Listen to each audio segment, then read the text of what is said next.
This is Creepy, a podcast dedicated to sharing the most famous, chilling, and disturbing creepypastas and urban legends in the world.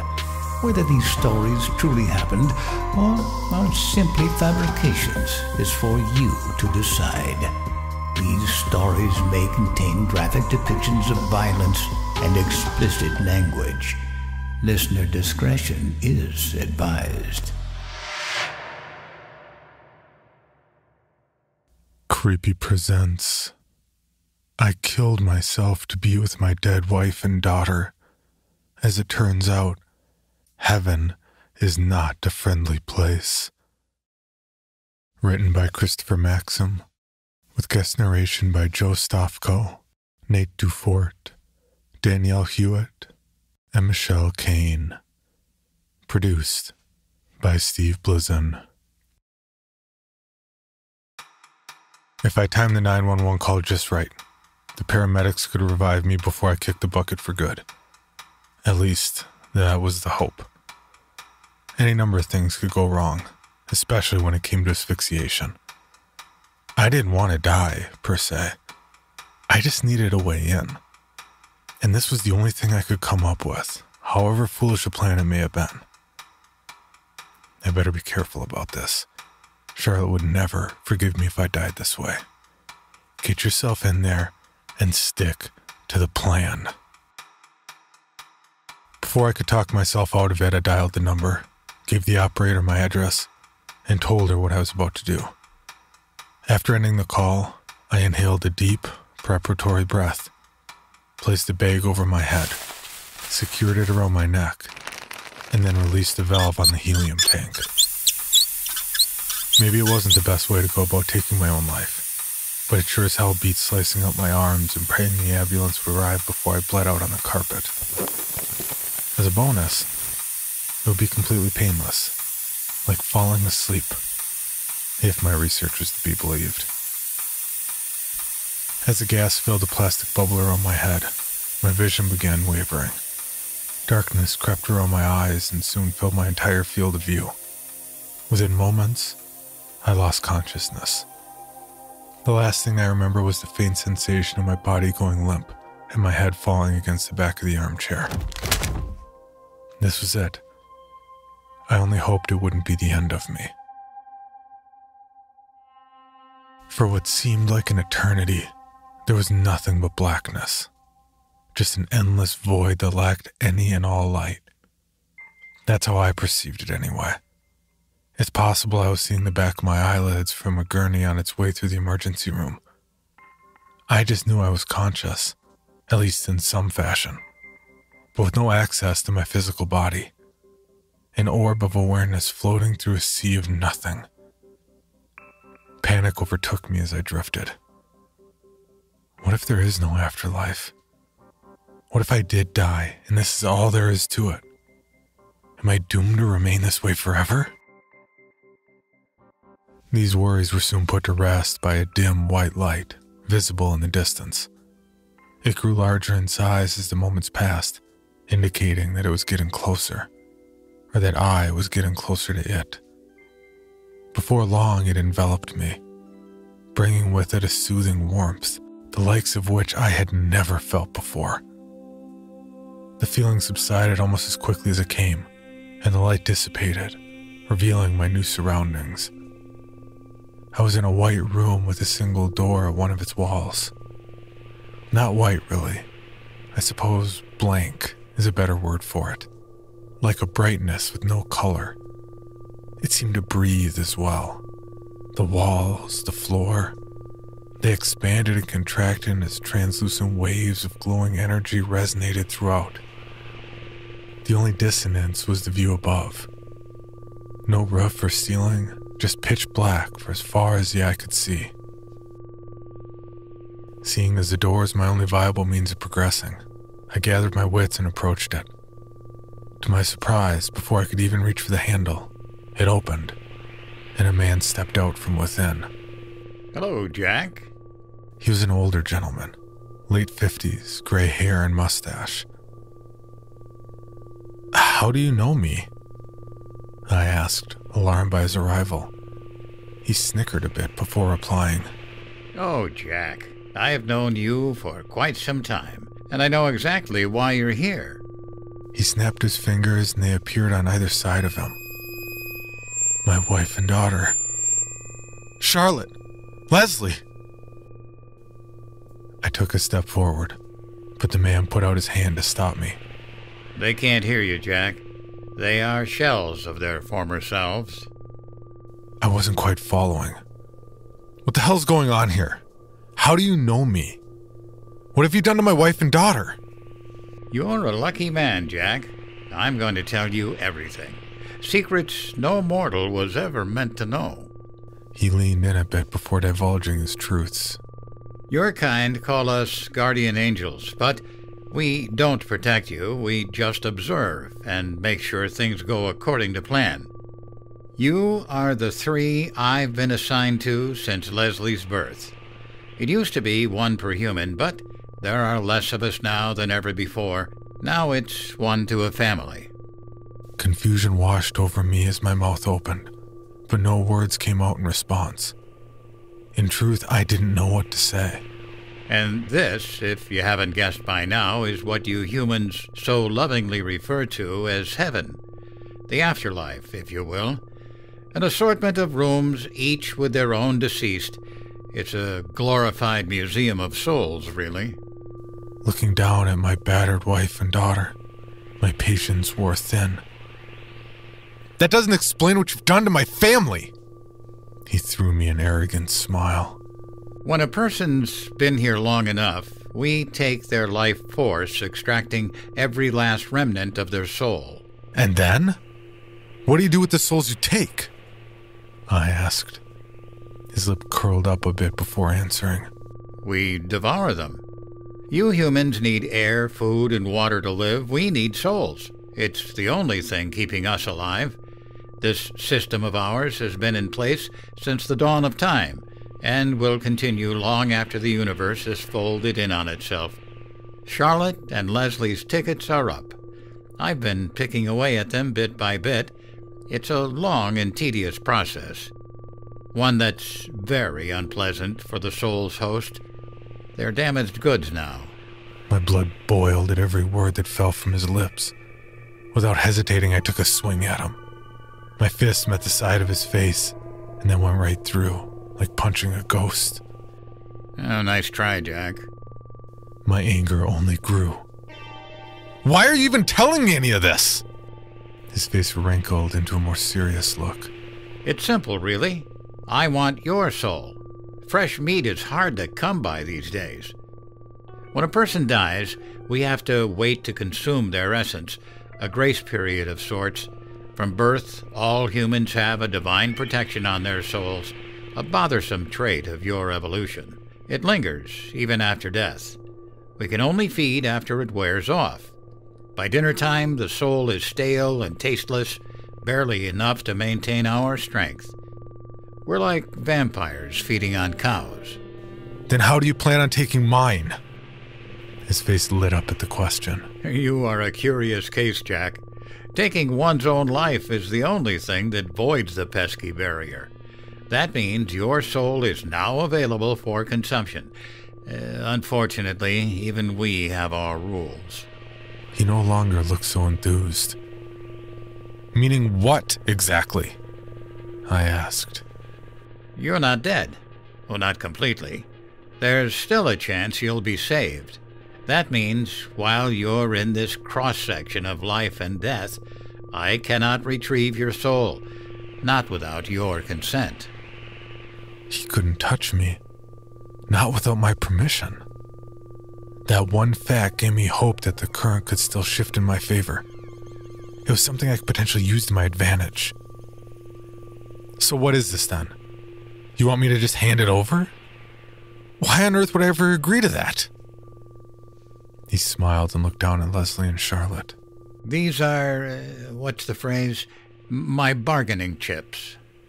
My eyes widened and my heart sank.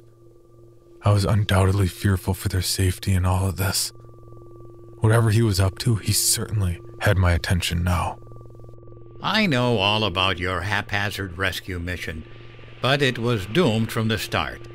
Even if you somehow managed to escape with them, they have no bodies to return to. They were cremated after the accident. Hell, if I didn't show up when you arrived, you would have never found them in this godforsaken maze.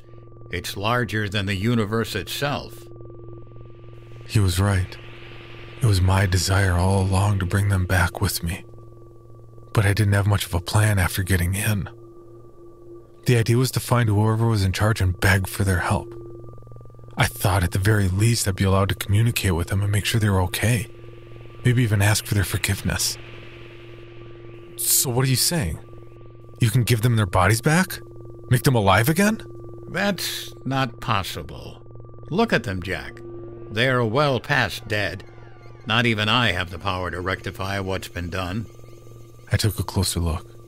Charlotte adorned a pair of empty eyes and pale skin, stuck in a zombie-like stupor.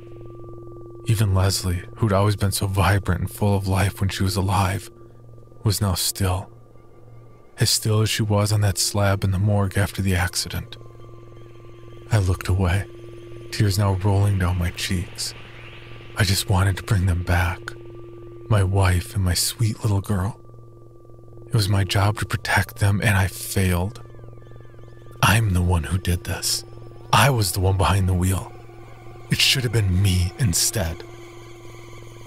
I'm so sorry. It should have been me. The man interjected. I can offer you a ceasefire of sorts.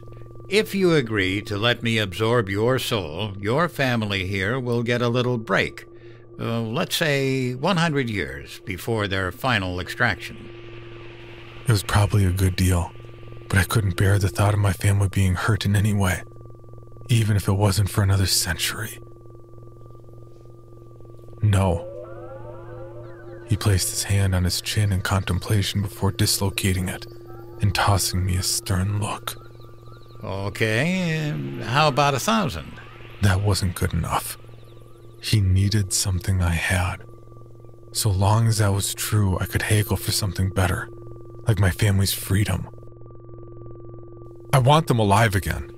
If you can do that, we have a deal. He scoffed at my counteroffer. Even if their souls were in perfect condition and bodies unscathed, resurrection is not an option. It's far outside the range of my capabilities. I glared at him in disbelief. How do I know you're telling the truth? You don't have to believe me, Jack, but I'm not lying. 1,000 years is the best I can do. Take it or leave it. Maybe he was being honest. Even so, I didn't like the offer. If I accepted, I would be knowingly throwing my wife and daughter's soul to the beast. They'd be chewed up and swallowed like table scraps. No, I couldn't let that happen. No. The man let out a sigh of disappointment. Then he waltzed over and put a condescending hand on my shoulder. Come on, Jack. Can't you put your family first for once? My hands were now clenched, the tips of my nails almost breaking skin. I took another swing, but much like before, my hand passed right through with no resistance whatsoever. He was toying with me and knew just what buttons to push. How dare you? How dare you stand there and judge me when you're the one tormenting innocent people? Leveraging 2 lives to bargain for a better meal.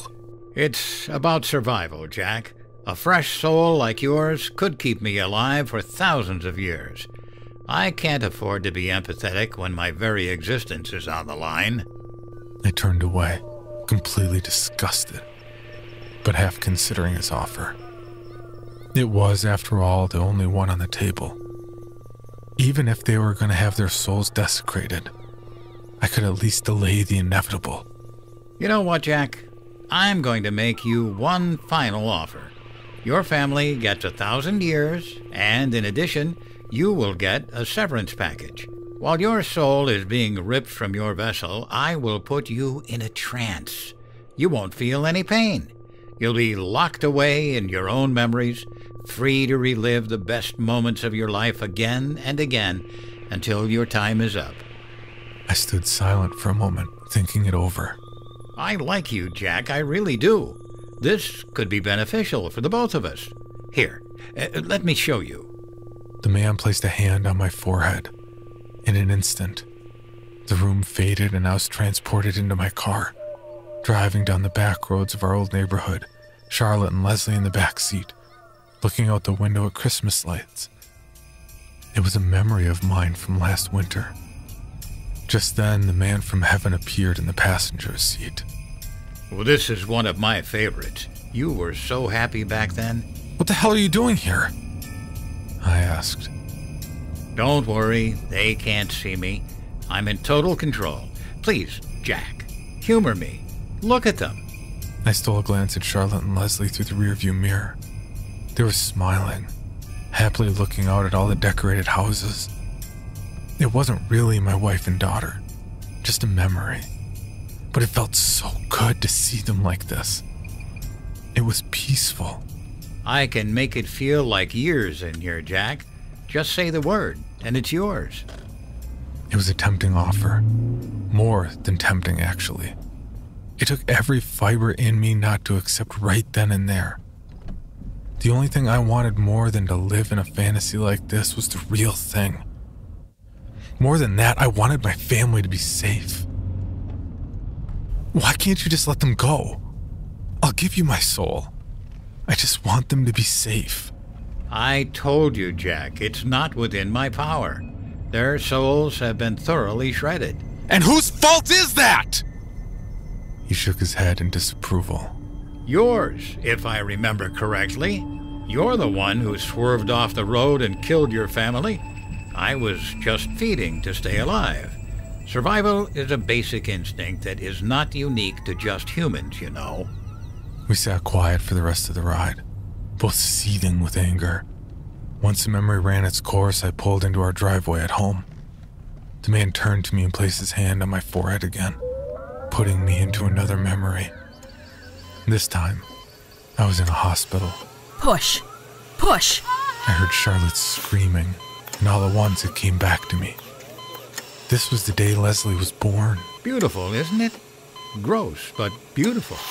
The man from heaven was now at my side, watching the moment unfold. After all was said and done, a nurse came over and handed me a newborn Leslie. Congratulations, sir. It's a girl. She didn't cry. Instead, her eyes opened. She took one look up at me and then placed her tiny hand on my chest. She was mine and I was hers. My little girl. In the years that passed since this day, I'd almost forgotten how much this moment affected me. This was, without a shadow of a doubt, the happiest day of my life. The man from heaven placed a hand on my back and offered me a smile. Congratulations, Jack. I looked back down at Leslie, but she was gone. And looking up, the whole room was now empty. No doctors, nurses, or staff. All life had vanished from the hospital. There was just me, the man, and a harrowing silence. He sat down on the hospital bed where Charlotte had just given birth. These precious moments are all you have left now. You should take them while you still can. A single tear fell from my face. It started happy, rolling down my cheek at the sight of my daughter, so precious and loving.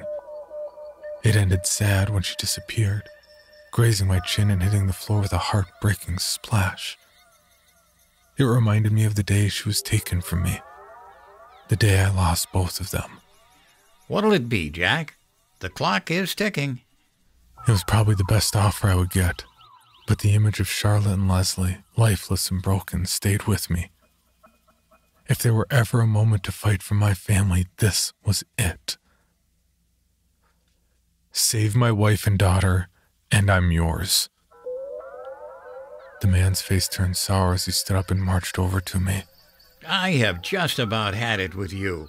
Do you know how many people in the world would die for an offer like this? You killed yourself for your family, and you can't even lift a finger to help them in their time of need? I am helping them. It's simple. You need my soul, and I need their safety. Not for a finite period of time, and not in here. Down there, on Earth. Far away from things like you. Figure out how to make it happen, or no deal. His lips contorted into a mad grin. You know what? I have a better idea. He placed his hand on my forehead once more and transported us to another memory. This one was all too familiar. No. It can't be. Charlotte was in the passenger seat. Through the rearview mirror, I saw the man sitting in the back next to Leslie. Oh, yes, Jack, it can. This is the night you killed your family. I immediately attempted to stop the car, but my body's movements were out of my control. No! You can't do this! Of course I can. Now pipe down. I'm trying to watch the show. Eventually I swerved and we crashed into that damn tree. That cold pillar of wood whose image would forever be etched into my mind, plaguing my every nightmare. The sound of my daughter's screams echoed all around before giving way to the shattering of glass and the loud crunch of deforming metal. The abrupt silence that followed was sickening. Just as I had on the day in question, I craned my neck back and saw Leslie covered in blood and shrapnel. Charlotte was even worse. Her airbag failed to go off, so she ricocheted off the windshield, breaking her neck. Her head was hunched over, bent further back than I thought humanly possible. Shortly after witnessing the aftermath, I passed out, and the horror continued. I woke in the car at the same moment as before. Charlotte was next to me and Leslie was in the back seat next to that twisted angel and his piercing smile. So, what'll it be, Jack? Take my offer, or we relive this crash indefinitely. Even if the paramedics revive you down there on Earth, I can make this feel like a lifetime or more. You can have 1,000 years of peace for your wife and daughter, or 1,000 years of this. Can your fragile mind even handle that? Let's find out. The car swerved, my daughter screamed, and my family died. Then it all started again. Come on, Jack. Just say yes. It's that simple. Give me your soul. No. I had to fight for them. They were worth the anguish. Save them and you can have it. All right, Jack. Have it your way. Swerve. Screams. Tree. Death. It kept happening, an endless loop of torture. I must have experienced it over 50 times without pause. I wasn't sure I could hold out much longer. I have to hand it to you, Jack. You have a formidable will on your side. Still, you will be crushed beneath the weight. It's just a matter of time. It must have been the 100th crash or so. It took me that long to notice it. I must have repressed the memory, or maybe it was knocked loose in the crash. But on this particular replay of events out of the corner of my eye, I was able to catch a quick glimpse of what it was I was swerving to avoid. It was a man, standing in the middle of the road. There was something familiar about him, but I couldn't quite put my finger on what. A dozen more crashes came and went, each more devastating than the last.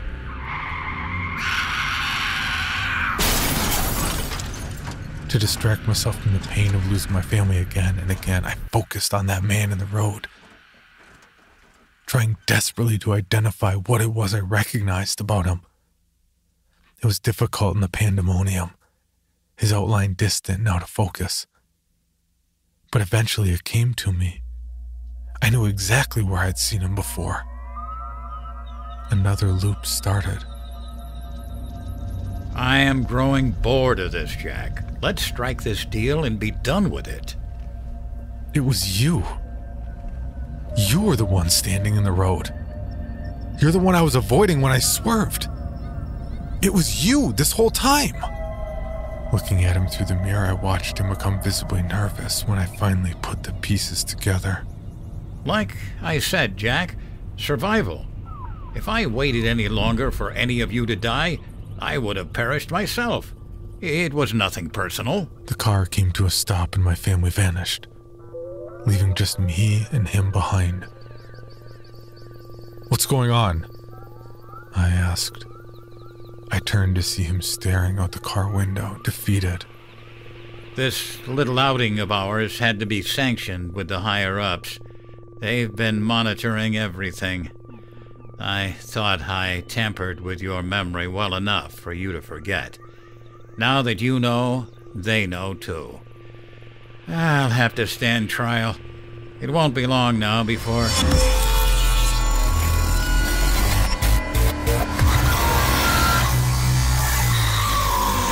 In this moment, a beam of light penetrated the car and engulfed the man, effectively vaporizing him before my very eyes. A few flakes of ash danced through the air and settled on the seat below. Afterwards, another man appeared at my side in the passenger seat. "Hello, Jack. How are you today?" Startled, I fell back against the car door. "Who are you?" "One of the higher-ups he was talking about." He pointed at the pile of ashes in the back seat. "Is he dead?" I asked. "Yes. More dead than anything in this universe can be, in fact. I saw to it myself." Having seen what I just saw, I cowered a bit while conversing with this new danger. "May I ask why you killed him?" "Certainly. You see, Jack, he broke one of our cardinal rules. It's true that we feed on the souls of humans we're assigned. But no matter how hungry we get, we are not allowed to interfere in the natural order of things. You and your family were meant to live long lives, but he caused a premature disturbance, nudging your wife and daughter into the hereafter so he could feed." It was all becoming clear now. That man ruined my life. He was to blame for everything. He put self-preservation before our laws, and that cannot go unpunished. No trial, no questions. Please, accept my apology on his behalf." A wave of anger overcame me as I sat upright to meet his gaze. "Apology? My wife and daughter are dead and their souls tarnished, all because you couldn't keep one of your own in line? Keep your apology, it means nothing to me." His friendly demeanor turned cold as I said this. "You know, people who speak to someone like me in that sort of tone usually end up like him." Again, he pointed to the back seat. I returned to a cowering position, realizing I may have just crossed a powerful celestial being. He sighed, and then smiled. "It's okay, Jack. I will set things right." Like the man before him, he placed a hand on my forehead. After that, my sight was overtaken by a familiar darkness. A vast void where I could do nothing but drift. Then I saw it. It was faint at first, but its glow became more visible as time went on. It was a light, and soon it enveloped me. I awoke in a hospital, the rhythmic pang of my pulse emanating from a monitor at the side of the bed. Did he bring me back? A nurse passed by the room and did a double take before entering. Oh my gosh, you're awake. She dashed over to my IV and replaced the fluids while checking my vitals on the monitor. How long was I out? Oh, about 3 days or so. Only 3 days. Felt a hell of a lot longer. You're going to be on suicide watch after that stunt you pulled. Just to forewarn you. It beats being dead, I guess. You've got that right, mister. I hadn't fully gathered my composure yet, but the nurse's next words woke me right up. Oh, you have some visitors. It's your wife and daughter. Charlotte and Leslie? What? But how? I'll send them in. A few minutes later, I saw them. My heart nearly stopped right then and there. Jack! Charlotte ran over and pulled me into a tight embrace. Leslie followed behind. We missed you, Daddy. I don't have the words for how I felt. They were back. My family in my arms again. Is this really happening? How are you here? It was this man, Jack. He came and patched us up, and then sent us back. It's like we never left. She was crying. Happy tears, not sad ones. It's a miracle, Jack. I took them in my arms and cried too. An enormous smile stretched across my face. This was now the happiest day of my life. I finally had my girls back, and I wouldn't let anyone or anything take them away ever again. Whenever that day does come, and we have to move on to the next world, I will be prepared. Mark my words, somehow, I will find a way to protect their souls from harm. No one will lay a hand on my family. Not while I'm around. I won't allow it.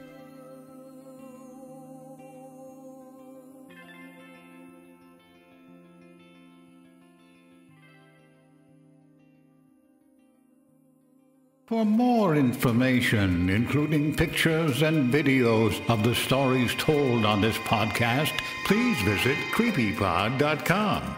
If you'd like to submit a story for consideration or recommend a story, please see our submission page at creepypod.com/submissions. All stories told on this podcast are done so through Creative Commons Share-alike licensing or with written consent from the authors. No portion of this podcast may be rebroadcast or otherwise distributed without the express written consent of the Creepy Podcast production team and the story's author. The Bloody Disgusting Podcast Network. Home of Creepy, for disturbing and terrifying creepypastas. SCP Archives, with full cast storytelling, horror queers, genre commentary from the LGBTQ perspective. The Boo Crew, for horror-centric interviews. Listen free wherever you stream audio and at bloodydisgusting.com/podcasts.